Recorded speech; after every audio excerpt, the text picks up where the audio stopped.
Se alguém estiver me ouvindo, qualquer um, responda. Você não está sozinho.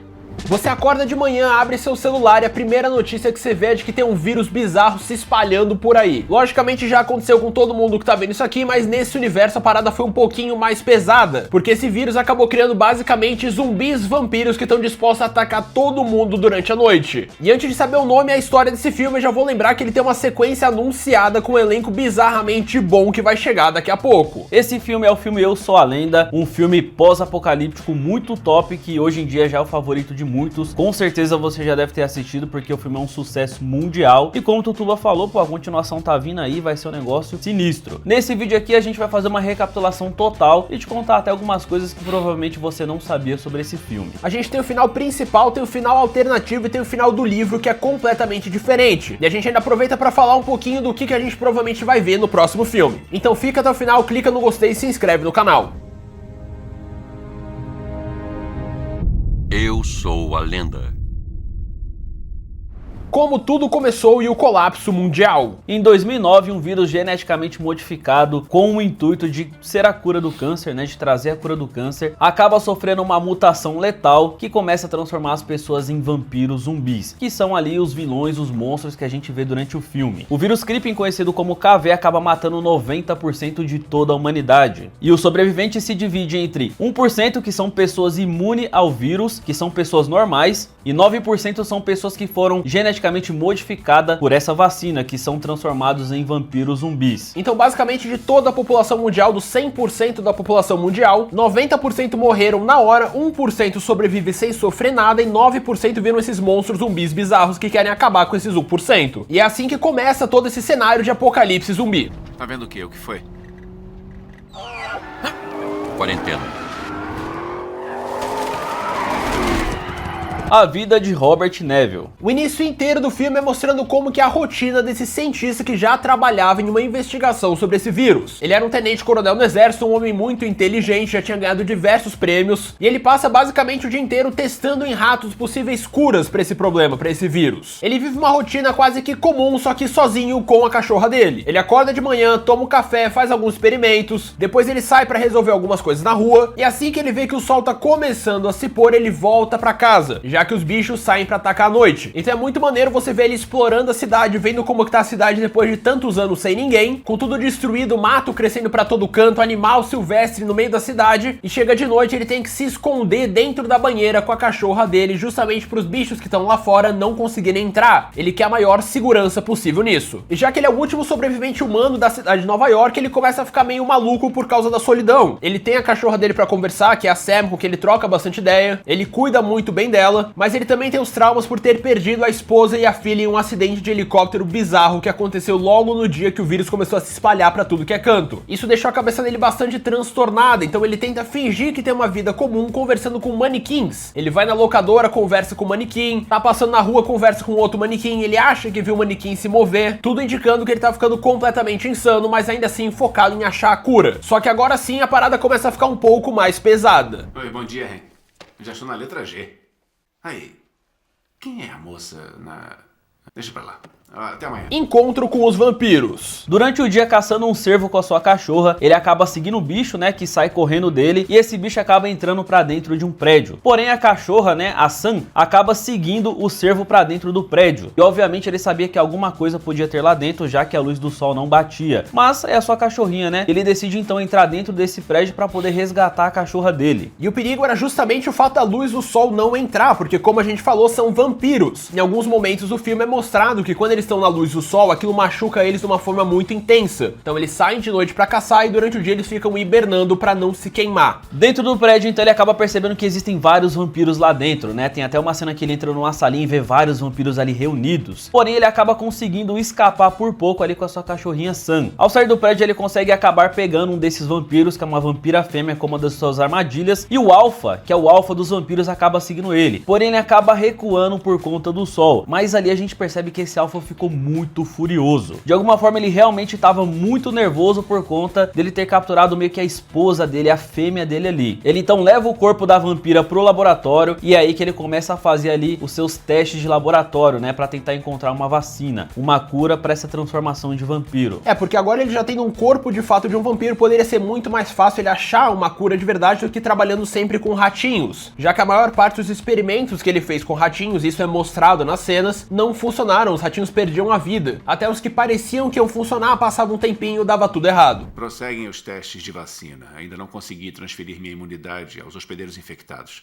O vírus Creeping é muito complexo. Perda de Sam e o desespero. Em um desses seus momentos de trauma, com a cabeça meio maluca por não ter achado cura, por ter perdido a esposa, por estar sozinho, o Neville ele sai pra passear pela cidade pra dar uma esfriada na cabeça. E é nesse momento que ele vê um manequim e acha que esse manequim se moveu, ou acha que esse manequim tava fora do lugar onde ele deveria estar. Então ele vai lá pra investigar, pra ver o que tava acontecendo, com a cabeça completamente pirada. Ele usa a arma dele sem precisar usar contra o manequim, ele tava completamente maluco. E nesse momento mostra ainda mais a inteligência desses vampiros, de como eles conseguem aprender bastante, que não são seres irracionais que nem um zumbi seria. Porque enquanto tava lá durante o dia ainda brigando com o manequim, o Neville acaba caindo em uma armadilha muito parecida com a que ele tinha feito anteriormente. Ou seja, os vampiros fizeram essa armadilha e conseguiram pegar ele por causa disso. Ele então bate a cabeça, fica desacordado e só acorda quando o sol já está quase se pondo completamente. Assim que ele acorda, ele percebe que o sol tá quase se pondo e a gente consegue ver ali o Alpha com vários cachorros cães ali transformados em vampiros também. Então ele tenta cortar a corda que tá presa ali no pé dele, e assim que ele corta ele acaba caindo, e sem querer ele acaba caindo em cima da faca, que acaba perfurando a perna dele. Então ele começa a caminhar lentamente em direção ao carro, porém a cachorra Sam começa a latir pros outros cachorros também, e é nesse exato momento que eles precisam fugir o mais rápido possível. É então que a gente percebe que o sol vai se pondo e vai ficando só aquela brechinha, e assim que o sol se põe de fato, os cachorros já vão pra cima da cachorra dele, vão pra cima dele, eles até conseguem ali, por um milagre, conseguir escapar com o carro. Calma, tudo bem, você está bem, você está bem. Samantha, olha pra mim, garota. Ei. Assim que ele chega em casa, ele percebe que a cachorra dele foi mordida e a cachorra dele tá infectada, tá ali se transformando num vampiro também. E essa cena é uma das cenas mais pesadas que tem no filme. Eu falo por mim mesmo, né? Eu tenho uma cachorra, eu assisti esse filme várias vezes. Eu assisti antes de ter um animal e depois de ter um animal. Então a cena ela vai ser pesada, especificamente pra pessoa que já tem ali um animalzinho, sabe como que funciona. Então quando eu assisti da primeira vez não me pegou tanto, da segunda vez eu chorei. Confesso que a cena é extremamente pesada, né? Porque ela acaba se transformando ali, ele é obrigado a ter que matar ela ali enforcada, e conforme ele vai enforcando, ele começa a cantar ali a música do Bob Marley. E a pior parte é que isso tudo acontece no laboratório dele. Ele até tentou usar uma das curas que ele tinha, colocar na cachorra pra ver se ia funcionar, ele começou a torcer por aquilo, mas simplesmente não aconteceu, e ela começou a ficar muito agressiva e querer atacar ele. Então ali, ou ele continuava vivo, ou ele deixava ela viver como zumbi. Por isso, logicamente, teve toda essa cena muito triste dele tendo que tirar a vida da própria cachorra, a única companheira que ele teve durante todos esses anos. E isso só ia piorar muito mais a cabeça dele agora na reta final dessa história.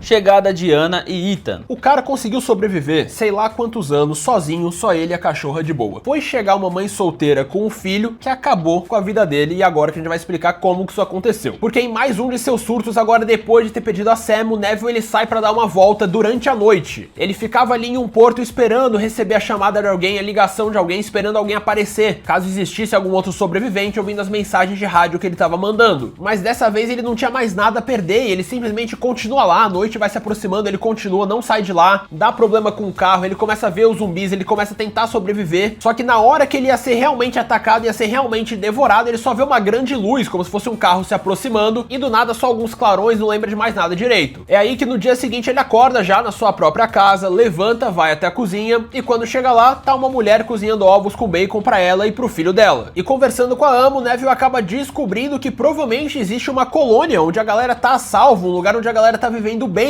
e é justamente pra lá que ela queria ir, e ele tava ali pensando se ia ajudar, se não ia ajudar, já que ele não acreditava tão bem naquela história toda. Não há nenhuma colônia de sobreviventes, nem zona segura, nada aconteceu como planejado. Nas montanhas. Há uma colônia de pessoas, elas não adoeceram por lá.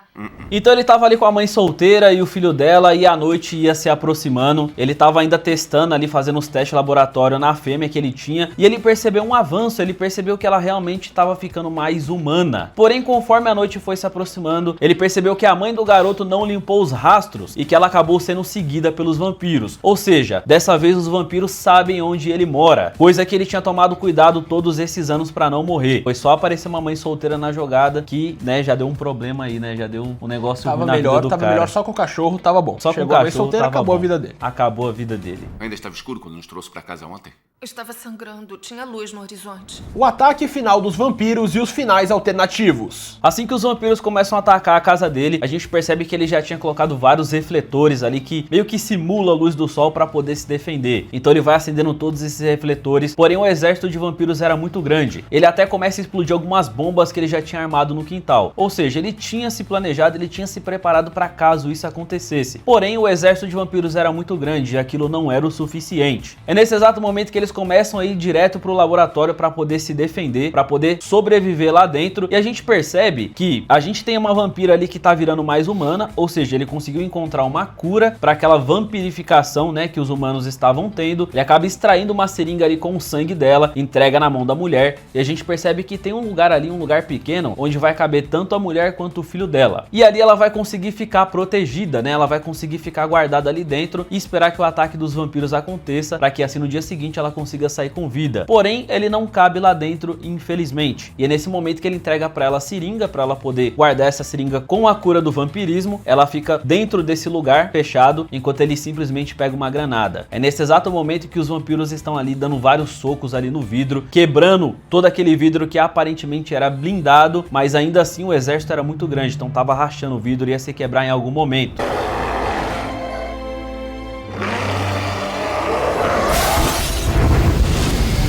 E pouco antes disso, deu pra ver ainda mais da inteligência dos vampiros, a inteligência do Alpha, quando eles quase que tentam negociar basicamente o que ia ser feito. O Alpha deixa claro que ele só queria a vampira de volta, era só isso que ele queria. Mas ao mesmo tempo seria muito arriscado pro Neville simplesmente abrir a porta, dar a vampira e ficar tudo certo. Por isso ele resolve fazer uma parada totalmente diferente. E é muito legal essa cena porque conforme os vampiros vão batendo no vidro, ali fica num formato de uma borboleta no vidro. E é nessa hora que ele se lembra da filhinha dele, né? A filhinha dele falando das borboletas quando era criança. Então ele faz um ato de sacrifício. Ele pega uma granada, vai em direção aos vampiros que acabam conseguindo quebrar o vidro e ele se auto-explode, explodindo vários vampiros ali junto com ele. E aí a gente vê ali basicamente uma cena pós-crédito, uma cena final, onde a mulher acaba chegando nessa colônia e realmente essa colônia existe com várias pessoas morando lá dentro. Tranquilamente a gente vê animais lá dentro como se fosse um condomínio fechado e ela acaba chegando lá com uma cura. E aí o filme acaba chegando no final. Em 9 de setembro de 2012,